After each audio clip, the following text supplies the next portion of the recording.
తన కూతురు పెళ్లి తిరుచనూరులో 30,000 మంది అతిథుల మధ్య నిర్వహించాలని టీటీడీ మాజీ చైర్మన్ భూమన తెలిపారు. ఆ అతిథుల్లో వియ్యంకుడు బాలకృష్ణ, నారా రామ్మూర్తి కూడా ఉన్నారని గుర్తు చేశారు. ఇక చంద్రబాబు తమపైన హిందూ, క్రిస్టియన్ అంశాలపై విమర్శలు వ్యక్తం చేశారని తెలిపారు.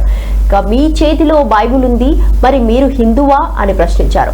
అలాగే పవన్ కళ్యాణ్ 3వ భార్య క్రిస్టియన్ అయినందుకు హిందువా, క్రిస్టియన్ లేబుల్ సమస్యను చూపించారు. ప్రస్తుతం భూమన వ్యాఖ్యలు సామాజిక, రాజకీయ వర్గాల్లో చర్చనీయాంశంగా మారాయి. నేను తిరుపతిలో అమ్మవారి గుడి తిరుచానూరు పరిధిలో 30,000 మంది అతిథులు రాగా అందులో ప్రధానమైనటువంటి వ్యక్తి మీ వియ్యంకుడైన లోకేష్ గారి మామైన బాలకృష్ణ గారు, నాకు ఆత్మీయుడిగా ఉన్నటువంటి వ్యక్తి. ఆయన వచ్చి నా కూతురు పెళ్లికి అక్షింతలు వేసినారు. అలాగే మీ తమ్ముడు, నా స్నేహితుడు నారా రామ్మూర్తి నాయుడు కూడా ఆ పెళ్లికి వచ్చినారు. ఆ పెళ్లికి ఆనాడున్నటువంటి దాదాపు 13 మంది హైకోర్టు న్యాయమూర్తులు వచ్చినారు. నేను నా కూతురు పెళ్లిని హిందూ సాంప్రదాయం ప్రకారమే చేసినానని ఆ దేవదేవుని సాక్షిగా ప్రమాణం చేస్తున్నా.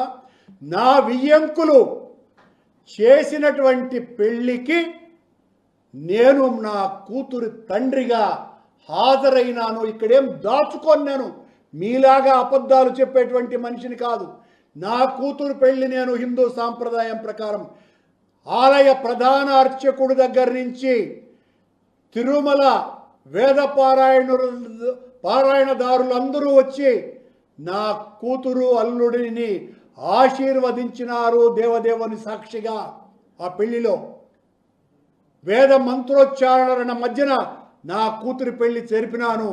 మీరు శాసనసభలో ఆ ఫోటో వేసి నన్ను క్రిస్టియన్గా మీరు చూపిస్తే, చంద్రబాబు గారు ఇదిగో మీరు బైబిల్ పట్టుకొని ఉన్నారు, మీరు బైబిల్ పట్టుకున్నారు కాబట్టి నేను క్రిస్టియన్ అంటే, నన్ను క్రిస్టియన్ అంటున్నారు కదా మీరు, మరి మీరు బైబిల్ పట్టుకున్నారు. ఇదిగో 1 కాదు 2 కాదు, సాక్ష్యాలు కోకొల్లలుగా ఉన్నాయి, కోకొల్లలు. ఇంతే.